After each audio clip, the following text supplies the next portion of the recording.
terminar para ele olhar para você.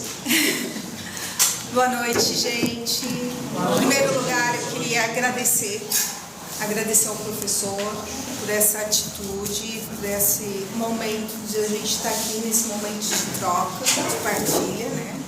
Agradecer a vocês, né, por estarem aqui ouvindo.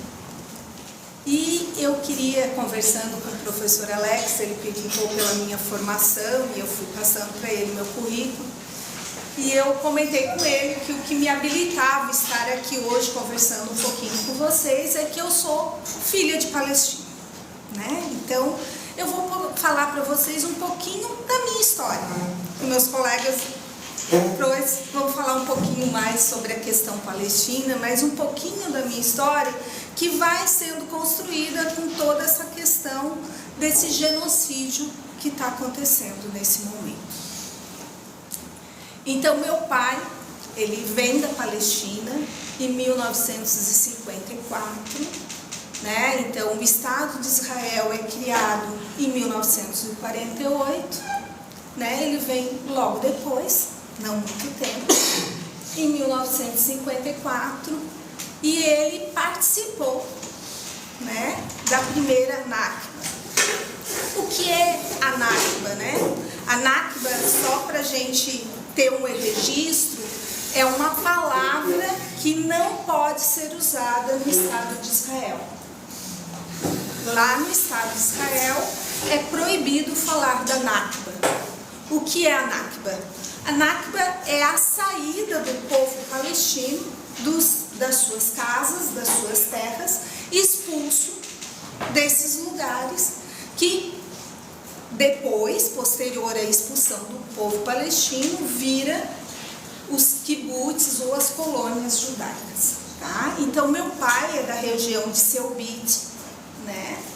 Uma região que fica hoje ela fica no Estado de Israel, ela não é na Cisjordânia, né? Hoje a minha família se mudou para Bido, que é um bairrozinho, é uma vila, né? Um vilarejo próximo a Jerusalém, ali na Cisjordânia. A gente é dali daquela região. Na verdade, hoje lá eu tenho primos, tios, já não tem mais. E o meu pai, então, era de Selbit, e essa região sofre, ali em 1948, o ataque, né? Na época, não era o exército de Israel. O que aconteceu? Quando Israel se intitula, né, e se declara Estado de Israel, não havia construção do Estado palestino. Ninguém declarou o Estado palestino. A ONU, em 1948, ela decide que vai ser formado 2 territórios, 2 estados. A Palestina, que compreende todo o mapa que hoje a gente olha de Israel, né? Ali existia, sim, era Palestina, né? Ela é, em 1948, dividida em 2 territórios, só que a ONU nunca declarou o Estado da Palestina.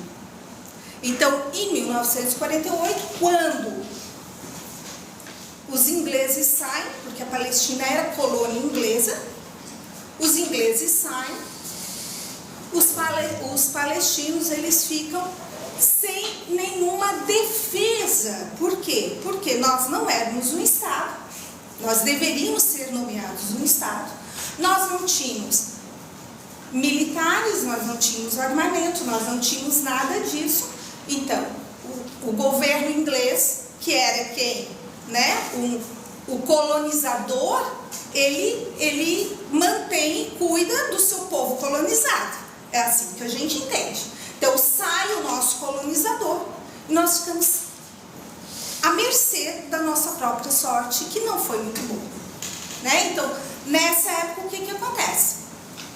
O Estado de Israel, né, se intitula Estado de Israel, e havia, eu não queria usar a palavra milícias, eu não sei se existe outra palavra, mas existiam uma população Estado sionista de Israel. Eu acho que é importante a gente deixar claro que a nossa discussão e toda a nossa defesa não passa pela acusação ou por qualquer briga com o judeu. Entendeu? O judeu, ele vivia na Palestina, alguns judeus sim, fazem parte sim daquela região, mas são considerados por nós e até pelo próprio judeu da região como palestinos. Porque o judaísmo é uma religião. Né? E outra coisa que eu acho que eu estou fazendo um parênteses aqui, né? Mas outra coisa que tem que ficar muito clara é que não existe semitismo da nossa forma, nós não somos antissemitas quando a gente fala do Estado sionista de Israel. Porque eu não estou falando do povo judeu. E mesmo eu, enquanto árabe, descendente de palestino da região, eu também sou descendente de Abraão e eu também sou semita. Então, vocês vejam que essa narrativa ela vai sendo feita com jogos de palavras que causam uma confusão na gente. A gente não sabe direito a coisa, né? Então, o que aconteceu? Em 1948, eles tomam o vilarejo do meu pai, e o meu pai, então, junto com toda a família, com mais de todo mundo, em torno de umas 800, saem e vão tomar a faixa de Gaza e a Cisjordânia. A gente vai sendo expulso gradativamente desses lugares. Eu digo que seu bit, no passaporte do meu pai, no passaporte de muitos palestinos, a nacionalidade deles tá alterada. Na do meu pai é jordaniana. Só que a cidade eles esqueceram de alterar. Tá seu bit jordaniano. Só que seu bit existe e ele fica entre Tel Aviv e Jerusalém. Hoje é uma colônia judaica, um assentamento judaico, certo? Então, isso sempre aconteceu desde 1948. Quando eclodiu todo esse conflito, a gente que vive aqui, que acompanha isso há muito tempo, fica um pouco resistente. Por quê? Porque nós já estamos acostumados e, né, hoje a gente vê que tem uma esperança, mas nós já estamos acostumados ao quê? A sermos massacrados, a sofrer o que a gente está sofrendo. Isso, gente, é terrível? É novidade para nós palestinos? E para quem conhece a questão palestina? Não, isso não parou. A trégua está tendo agora, mas a trégua está sendo lá na faixa de Gaza, porque na Cisjordânia está sendo preso crianças, mulheres, o tempo todo. Estão sendo presos agora, nesse momento, estão sendo mortos agora. Então, o que aconteceu nesse momento é que o mundo viu o nosso grito. O mundo nos olhou, o mundo nos viu. E isto, e nós palestinos, é um acalento muito grande, porque vocês imaginem não ser vistos há tanto tempo. Né? Só então a gente se dá conta. Eu sou nascida aqui, sempre morei aqui, e tive a infelicidade de não ter, e que maravilha estar numa turma de pedagogia, que maravilha, né?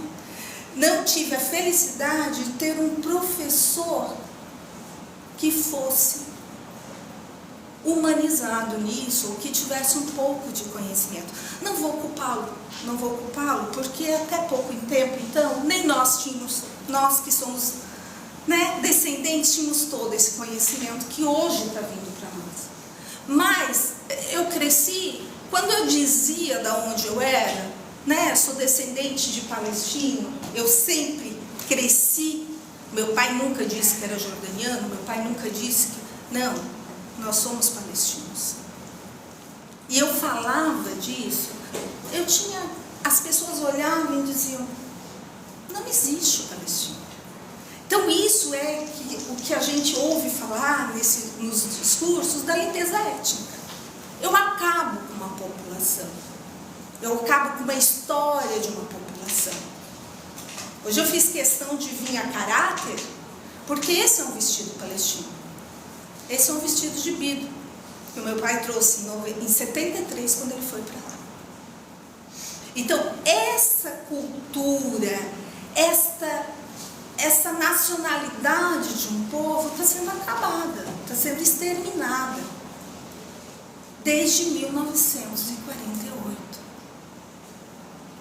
Então, meu pai chega no Brasil em 1954.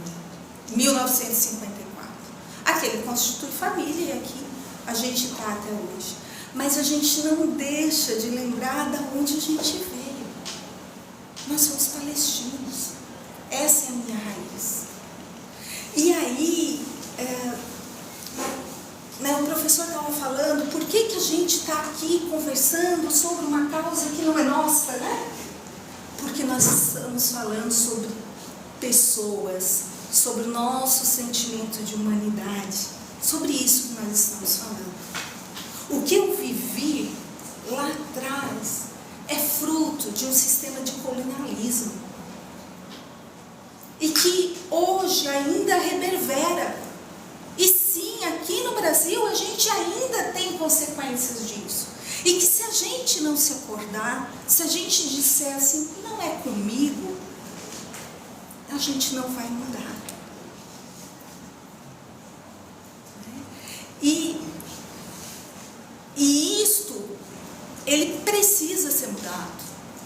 Ele precisa ser mudado para que a nossa humanidade continue.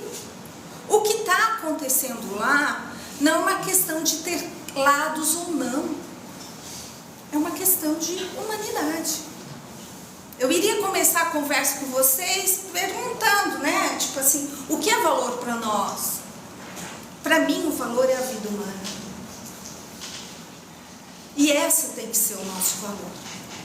Só que hoje isso fica muito perdido. A gente começa a dizer, vida humana tem valor, pera um pouquinho, deixa eu olhar bem qual é a tua etnia, que cor é os teus olhos, da onde tu vem, o que tu podes me dar. O professor Fábio estava falando ali, né, que hoje toda aquele número, né, da pesquisa da população que vive em Israel, sim, gente, eu fico aqui pensando, como que isso não vai acontecer? Por quê? Porque vou contar para vocês como que é o processo de colonização de Israel. Então, o Israel pega alguém, tem os judeus, sim, tem os judeus que são judeus e que praticantes da religião, ou qualquer pessoa que se converta ao judaísmo, ela tem direito a ir para o Estado de Israel. E chegando lá, ele vai ser um colonizador de Israel. E ele vai chegar lá, tem vídeos hoje na internet, no Instagram, as redes sociais estão aí para isso, né? Acontecendo hoje, aqui, agora. Ele vai chegar na minha terra e ele vai tirar, ele vai tomar a minha terra. Ele está armado, o palestino não pode ter arma. Nós não temos direito nenhum, tá, gente? Nenhum. As escolas que nós temos lá são escolas da ONU. São escolas da ONG, não é escola do governo. Não temos direito à estrada. Isso eu falo porque eu vivi, eu fui para lá em 1999. Não sei se não tem, na época não tinha sistema de locomoção, ônibus, né? Que a gente estava, então eram vans. A gente pegava vans de bido para ir até Jerusalém ou Ramala, que eram perto. Mas se tivesse um posto, né, de check-out ali, que a gente tinha que parar, o palestino, que que dirigia a van que nós estávamos, ele saía da estrada principal e ia para as outras estradas. Então a gente não tem direito nem às estradas. O Estado de Israel, sim, se a gente olhar, ele é muito bonito. Ele tem uma infraestrutura muito boa. Mas isso que é apartheid, tá, gente? Apartheid é isso. O direito é só para o judeu. E outro dia eu estava ouvindo de um próprio judeu defensor da causa, que é o Breno Altman, é isso? O Breno falando que entre os judeus, eu não vou saber explicar isso direito, entre os judeus tem uma escala também de discriminação. Então existem aquele que tem um lugar e aquele que não vai ter tanto direito.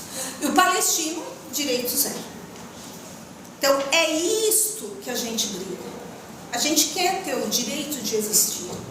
A gente quer ter o direito de chamar um lugar de nosso, ou de poder existir num lugar.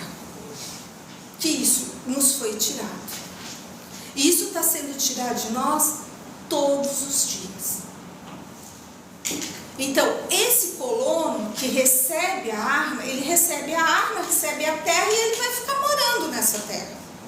Então, assim, tem que ter uma lógica. Vamos cair. Quando eu vejo o resultado de uma pesquisa dessa, eu penso assim, quanto trabalho de humanização a gente ainda precisa fazer. O quanto a gente precisa caminhar para tornar, né, a população, a sociedade mais humana. A sociedade que não seja tão discriminatória. Porque ali tem ganhos de capital, ganhos fortes, né? Pensa bem, a gente está ali e tem direito a muita coisa. Então, assim, eu costumo dizer que nesse momento que eclodiu tudo isso, eu começo a entender algumas coisas que eu vivenciei enquanto adolescente, enquanto criança. Por quê? Porque eu não tinha o direito de ser quem eu sou. Então, hoje, colocar essa vestimenta, vir até aqui e dizer, eu sou palestino. Eu sou descendente de palestino. Essa terra existe, sempre existiu. Existe uma população lá. Uma população que resiste bravamente desde 1941. E é só isso que a gente quer. E, não sei se eu tenho... Só para finalizar, tudo isso que está acontecendo agora é trágico, é triste, é desumano, dá dor no coração, mas ao mesmo tempo me dá a esperança e a certeza que a gente está caminhando para um lugar bom. Eu acredito, sim, que nós vamos ter uma boa solução. Essa guerra, né, eu não vou dizer essa guerra, esse conflito, esse apartheid, esse genocídio que está acontecendo, nós já somos vitoriosos. Nós já conseguimos o nosso objetivo de fazer com que vocês vejam, que vocês conheçam a nossa história. É só isso que a gente quer. A gente não quer que vocês tomem lados. Eu acho que não é de lados que nós estamos falando. Porque não tem como ter lado. O meu lado é a vida humana. Eu não acho que tem outro lado para ser tomado. Mas esse lugar de ser ouvido, de poder estar falando da nossa narrativa, de estar aqui hoje, de ter pessoas sensibilizadas me ouvindo, de ter um professor sensibilizado, isso me deixa com esperança. E de ter um mundo inteiro se movimentando pela nossa questão, pela nossa causa. Então, o que está acontecendo lá? Gente, não é guerra porque nós não temos exército. Guerra é quando tem dois povos, dois países constituídos em dois exércitos. Não é o nosso caso. O que está acontecendo lá é um apartheid, é um genocídio. Nós já assistimos essa história antes.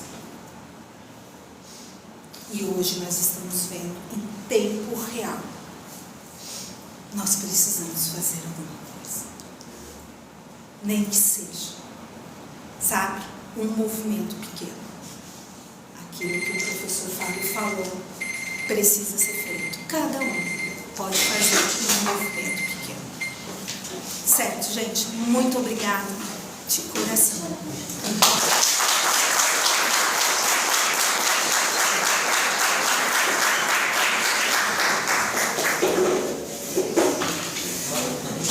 Posso fazer um cheque? Peraí, tô indo.